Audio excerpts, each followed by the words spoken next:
ito. Pakita ko to. Okay. Ito muna tayo. Saan na ba ako? Cross-examination, dito tayo. Tutry ko, i-video na lang siguro yung cross-examination, mga kaklir, para hindi kayo mapuyat. Okay? So second to the last question. Mr. Witness, could you tell us after you did this audit evaluation and these recommendations, what happened next? What other matters occurred, if any, in connection with your audit From when po? during the time that you were still there? There was a time po that I was called in a meeting. Tinawag ka sa meeting Yes, ma'am. at nandun ka pa sa COA ICFAO. Yes, ma'am. Malala mo anong date itong meeting na to? It was around, So, mga clear, siya yung nag-audit, siya yung gumawa, siya yung nagbigay ng recommendation. So, in other words, tamang tao siya to testify. Although hindi siya part ng ICFAO. No? Since siya yung gumawa niyan, siya lahat, kumaga, siya yung may personal knowledge, tamang siya lang yung pinatawag. Okay? Tapos, tinatanong sa kanya ni Michael Powang, kung meron daw ba siya na atinan or something to show na expert siya sa, basta parang, anong term yun? Parang expert siya, ganon. Buti na lang sa redirect, mga clear. Sa redirect ay, sinabi naman ni attorney, na hindi required ang anuman to be an expert. Kasi basta, sanay ka na sa ginagawa mo. But anyway, mga clear, ganito, no? So, kapag nagpe-present ka ng evidence, alam niyo naman siguro yung mga sanay sa hearing dito. Presentation of evidence muna kung sino yung witness mo. So, pag ikaw yung prosecution, may witness ka. Ang mga tanong dyan, mga kakli, hindi pwedeng leading questions na yes or no. Sa redirect nga, medyo pumapasok hindi na napupuna eh. Diba? Hindi siya napupuna. So, pagkatapos ngayon ng direct examination, ang gagawin niya, tapos na, di ba? Yung counsel for the other party, ang gagawin niya is cross-examination.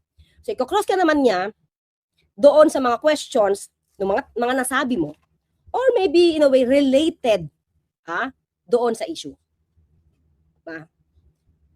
Meron kasing court ngayon kapag hindi na nabanggit sa direct examination, hindi ka ina-allow na maging parte ng cross. Which is, dapat hindi, di ba?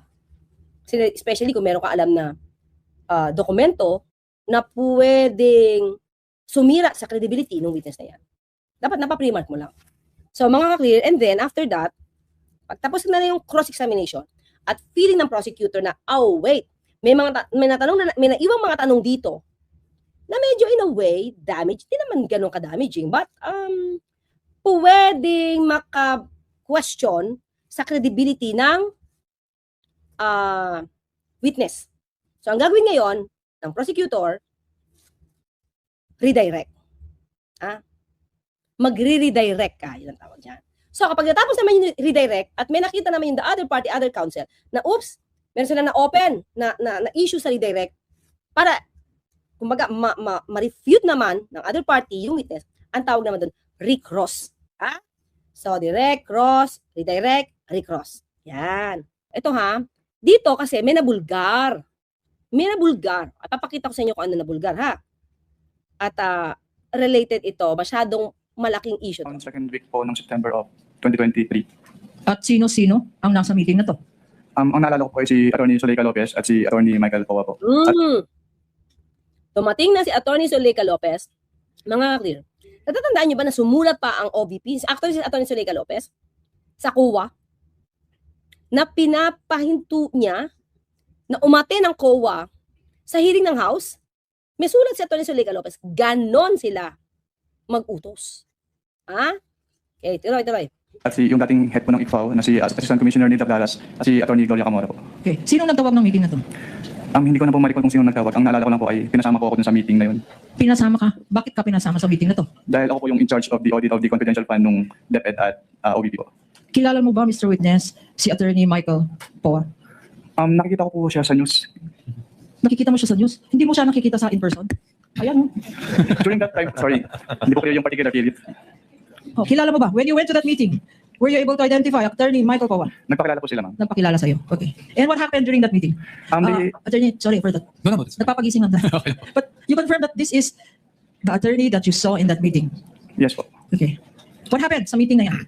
They asked po about the liquidation process po ng confidential fund and yung mga supporting documents po na required with respect to the liquidation documents po. Okay. Sinabi mo, before I go to the next question, sinabi mo na nandun din si Attorney Zuleika Lopez. Sa pagkakaalala ko, yes. Okay. Do you know? Did you know then who she was? Ang nagpakilala po siya sa amin as the Chief of Staff of the OVP po. Chief of Staff of, The Office of the Vice President. ano naman ang connection niya if ito sa DepEd? Hindi niya po, wala po siyang sinabing na connection niya with the DepEd. Okay. Ngayon naman, Mr. Witness, tell us what transpired, if you recall, of that meeting sometime in September. They asked po about the liquidation process po nung cash advances as well as kung ano po yung mga supporting documents required. Okay. Sa sagot na yan, meron kayong, ano yung nakuha nyo? Ano yung mga importanteng nakuha nyo sa sagot na yan? Sige mga kakli, sige. Sulat kayo. Ano ang nakuha nyo sa sagot ng witness? Tinatawag siya, nakita niya si Atty. Powa, nakita niya si Atty. Zuleika Lopez, tinatanong kung ano yung mga documents, supporting documents na kailangan. Ano yung nakuha nyo? Ano yung importanteng nakuha nyo? Hindi ko alam kung na-digest ito dito. Kung na-bring up itong na-analyze ko. Ha? Sige, meron ba kayo? Gustong may ipabago sa document. Hindi siya pumayag. Yan. Okay, let's. Okay, maliban dyan. Sige, maliban. Dun sa sagot yan. Okay. Let's. Uy, si Batang Helmet. Andun si Powa at Zuleika. Tapos walang alam paano mag-liquidate or yung kailangan na docs. Isa yan, tama. Alam mo kung bakit? Bakit kailangan itong lumabas? Importante itong statement niya. Kasi lumalabas. Imagine nyo, sino nag doon? Zuleika Lopez. Si Zuleika Lopez ay assistant yan, chief na yan, chief of staff, chief na admin sa Davao City. Right? So, 6 na taon silang mayroong confidential funds. Diba? Sa 6 na taon nila na hawak ang Davao, na malalaki ang confidential funds, mas malaki sa 125 million. Hindi nila alam kung ano ang supporting documents na dapat na isubmit. Ibig sabihin, humawak sila ng confidential funds. Ngayon, confirmed ko na kasi dati hula-hula ko lang eh.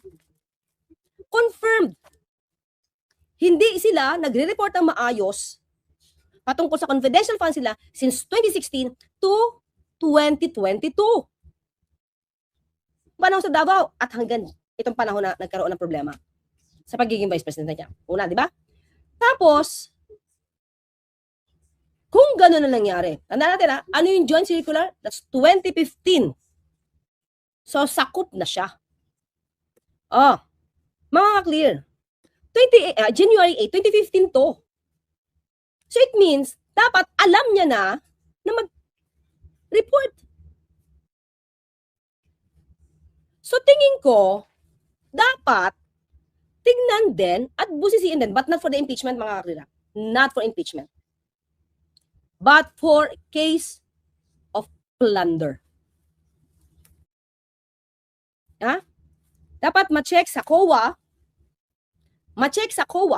anong ni-report niya sa loob ng 6 na taon. Diba? Teka lang mga kaklira, tingnan natin kung saan nag-report ng LGU. LGU reports confidential funds to COA ba? Tingin ko COA din. COA rin to. Yeah, directly to COA. Directly to COA sila mag... So, ang tanong, meron bang kinalaman? May kinalaman ba ang pag-a-appoint? Meron bang kayang kinalaman ang pag-a-appoint? Kaya siyempre panahon na ito ni BBM. Pero siya yung sole gen. Dating sole gen ni dating Pangulong Duterte. Na-appoint ito, it's either na-appoint, pina-appoint, pinilit i-appoint, kay Calida bilang COA chair. So tingin natin, dapat ma-check kung paano ni-report ni Mayor VP Sara ang lahat ng confidential funds niya since 2016 to 2022 na lumalabas dito, hindi nila alam mag-liquidate. Diba? Yung pangalawa na evaluate ko or nakita ko, na determine ko or napatunayan, okay. Sa cross-examination, sinabi, tinanong ni Powa, para kung expert ka ba? Do you have any expertise na ikaw yung mag-audit, right? Meron ganun parte, di ba? May ganun parte. Kailang nire-direct naman to ni Atty. Kapunan. Pero Hindi ko alam kung tinanong ni Kapunan, pero dapat pumasok sa isip niya to, di ba? Sana lang. Hindi ko lang matandaan kasi hindi ko naisa-isa.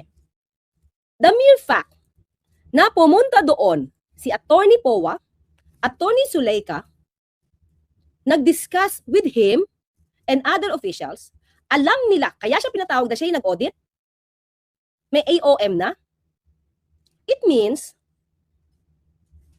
si Attorney Powa and Attorney Zuleika they believed na ito si Attorney Mawil, si witness, ay may authority, may kakayanan, may ability, may capacity to do such audit. So, yung pag-question kung expert siya o hindi, actually, it is belied by the mere fact that they went to COA, talked to him, among others, diba? And they never questioned his expertise in doing such findings. Diba? So, pang cross-examination na lang yan. Diba? But hindi ko lang alam. Diba? Kung ako, mga clear, kung ito natanong ni Atty. Kapunan, hindi ko kasi napanood buo eh. Natanong niya ba? Kasi tanong niya lang dito eh. Kung pumunta. Tinanong ba ni Atty. Powa, ni Atty. Zuleika kung ikaw yung expert at the time? Diba? Laking bagay nun. Diba?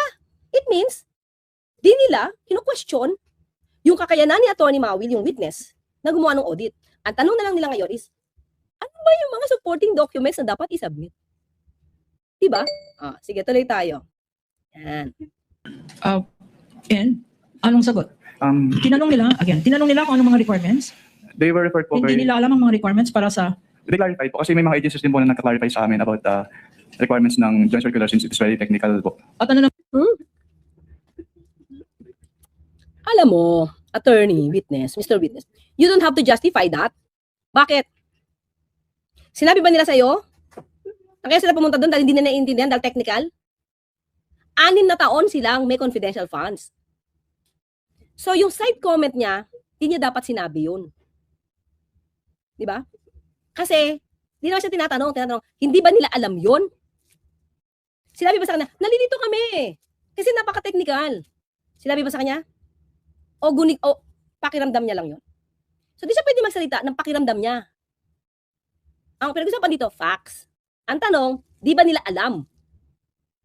Kasi sila nagtatanong sa'yo. Di sabi niya, oo, kaya sila nagtatanong, di nila alam kung ano sasubmit. So, para sabihin na nalilito sila eh. Sinabi ba sa'yo na nalilito sila? Sinabi ba nila? Tanong natin dapat ganun eh. Bakit? Sinabi ba nila na nalilito sila? Kasi masyadong technical. Sino nagsabi sa'yo niyan? Diba? Naman ang sagot. Tapos sasabihin niya, kasi marami din nalilito. Paano kang malilito? 6 na buwan. 6 na taong kami confidential funds. Sa 6 na taon, hindi tumatama ang pagsasubmit mo ng dokumento kasi lito ka. Milyon yung pinag-uusapan natin. Sagot ninyo. They were referred po by Assistant Commissioner Nilda Plaras to the joint circular for the specific requirements. And nung sinabi ng COA ICFAO, sinabi ni Assistant Meron pang iuutos dito. Commissioner Nilda Plaras ang requirements. Ano ang reaction nila? Ni Attorney Zuleika at ni Attorney COA. Kung maalala mo. Nag-confirm naman. Can you reaction po ni Attorney Zuleika? Sinabi mo, Yes, they agree naman po that during the meeting, Mr. Witness, tinanong nila anong mga requirements para mag-submit ng documents para liquidation ng confidential funds, tama? Yes, ma'am. At sinabi naman, ang sagot They were referred to the joint circular po. joint circular. And sinabi din po ni Assistant Commissioner Nilda Plaras na in case merong nakitang findings during the audit ay mag-i-issue po ng AOM. Yun na lang po yung i-issue sa kanila. Audit query na lang. Ayan, Ang dapat i-issue, yung bang sinabi nila. Ano naman ito? The issue asked po if he said, Assistant Commissioner, basahin nyo na lang yung joint circular. Ano naman ang response nila? well, they asked po if instead of an audit observation memorandum in case may audit findings, ay audit query na lang po yung i-submit. Di ba? Ayaw nilang malagay sa AOM. Audit Observation Memorandum. Alam niyo mga clear. Yan yung nagpa-trigger kay Congresswoman Kimbo. Yung AOM na yan, nandun sila sa plenary kasi siya yung sponsor eh. Hindi niya masagot-sagot na 11 days daw lang nagastos. At kailan lang sila nakakuha na may AOM. Pero actually ang AOM ay hindi pa naman ganun nakakatakot yun. Tinatapi ka lang nun. Kasi ang AOM, minsan ito Ang AOM, kasi yung date mo, mali yung form mo, o kaya may kulang na pirma, o kaya may kulang ka lang ng dokumento para ma-justify mo, ito yung tao na dapat mong bigyan, pero naka-report naman, hindi mo na nais-sama. So, yun lang yung AOM. Parang tapet, pero ibig sabihin, alam mong merong kulang. Di ba? May kulang yan. Kasi minsan normal po yan eh. Nasa daming dokumento. Minsan may kulang lang. Pero nagagamot yan kapag tinapik ka. Okay?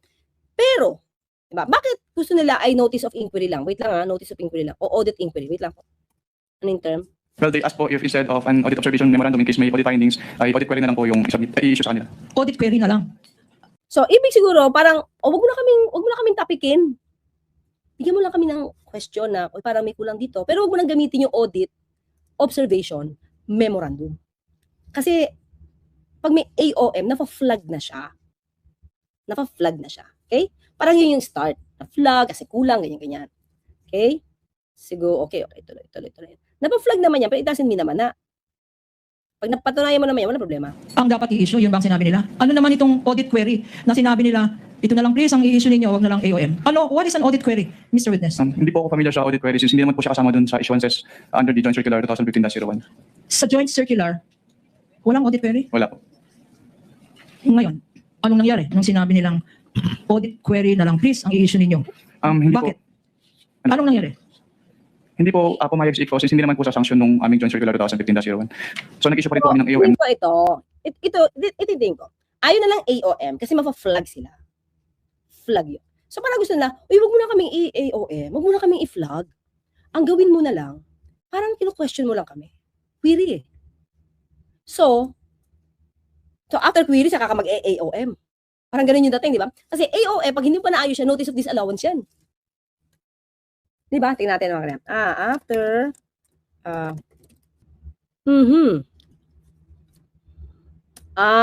okay. Notice of suspension pa pala, mga ka-clear. Okay, so tingnan natin Yan, ito yung steps. So, kanya kumbaga may stage baka kaya ayaw nila ito. Di ba? If a government fails to reply, kunyari, di ba? Kaya ayaw nila kasi ito, kumbaga, stage 1, first step. So, pag ito ay nag-fail ka, di ba? Ang ibibigay sa iyo ngayon, notice of suspension. Ayan. The notice of suspension is issued if the transaction is temporarily blocked due to insufficient or missing documents. It gives an agency, ang haba, di ba, a non-extendable period of 90 days from receipt to submit the necessary requirements. Ang ND naman is issued if the transaction is found to be completely illegal. Ito na yung, di ba, dito sila napasok, mga ka-clear. Ito kasi may mga missing lang, insufficient. So dito, ang transaction na nakita sa'yo ay illegal, irregular, unnecessary, excessive, or extravagant, or unconscionable. Dito ka pumasok. Diba? Sa notice of disallowance. Ito kasi parang, may kulang ka ha. Pero hindi nila nakikitang mali yung transaction mo. Insufficient lang pag notice of suspension. Okay? So, kaya ayaw nilang umabot agad sa AOM. So, alam mo yung testing the waters kung kaya nila. Diba? Nung may nanote po kaming findings during the audit. Okay. So, nag-issue pa rin, despite this meeting ng isang AOM. Pagkatapos nun, anong nangyari if you still recall? After po ma-approve yung AOM, nag-attempt po kami i-serve yung AOM to the office address po ng OBB pero hindi po siya tinanggap dahil wala po mag-receive. Alam na kasi nila na isasubmit yung AOM, di ba ayaw nga nila? Ang ginawa nila, walang tumanggap sa opisina. Di ba inuutos nila, wag na, AOM, audit na lang, query, parang nagtatanong. Nakipag-usap sila sa COA. Di ba? Kaya nga, tapos inuutusan pa. Pero tingin ko sa panahon ng tatay niya, hindi niya ito gagawin. At wala magko-question sa kanya. Diba? Sisipain ng tatay niya eh. So ngayon, dito mga ka-clear, isa-serve, walang tao, walang tatanggap sa opisina. So malamang utos yan. Bakit? Ano yung purpose na hindi tinanggap? Anong ginawa nila? Authorized person. Okay. And itong first attempt nyo, pagkatapos nun, ano nangyari? On the afternoon of the same day po na nag-attempt kami to serve, nagbigay po sila ng revised accomplishment report sa ICFO. Di ba? Inunahan nila. Di na tinanggap yung notice ng COA, natin tanggapin. Para tayo ng panibago. Di ba? Yung revise. Di ba? Yung style. Para ng revise. Ang problema, ganun pa rin. Wala pa rin mga dokumento. Kaya umabot na sa, yun, hanggang sa umabot sa notice of disallowance, na pinababalik na yung nalustay, di umano. Well, anyway, yun yung findings nila. Perang nalustay according sa findings ng COA. Kasi yung appeal nila, denied. Okay? So, mga ka-clear, ito po ay hindi tinanggi ni Attorney Poa. That, to be honest. But I do remember that meeting. That really happened, no? I was trying to get OVP to tell me what happened. Kasi nasabihan lang ako to attend that meeting. I did not initiate that meeting. Nasabihan lang ako when I was still in DepEd. So I think it was COA who called for that meeting, but I'm not sure. That's why I was trying to get verification from the OVP kung sino ba yung nagpatawag ng meeting na yun. Paano COA? Eh, si ano ang nagtatanong kung paano at wag magbigay ng AOM. Sila yung may kailangan sa COA eh. O di sila pupunta. Kayo pala. I was there, but Papatawag ba ang COA sa OVP? I was more of a bystander kasi hindi naman napag-usapan yung DepEd at that time. It was really more of OVP. And it was really more on, whatever I said there was really trying to clarify lang what was on the JC. Because as I've mentioned previously, I was never really involved in the confidential funds issue. So I was just there being the chief of staff of DepEd at that time. So napag-usapan lang yung mga, ano ba talaga interpretation, ano ba yung mga supporting documents na kailangan ng COA to satisfy them. At yun lang naman yung nangyari sa meeting na yun. No? Paano naman sila masasatisfy kung ang resibo nyo, Marites Piat, Mary Grace Piatos, ano yun? Tumi, ano yun? At tempura. Hindi talaga masasatisfy. Walang resibo. Hindi nga kailangan pagpakita ng resibo. So, pati si Attorney Poa admitted yung grupo ni VP Sara, grupo nila, di alam mag-liquidate. Di alam mag-liquidate. At admitted siya, napapunta siya doon, di naman niya kinwestiyon yung expertise ni attorney witness. Right?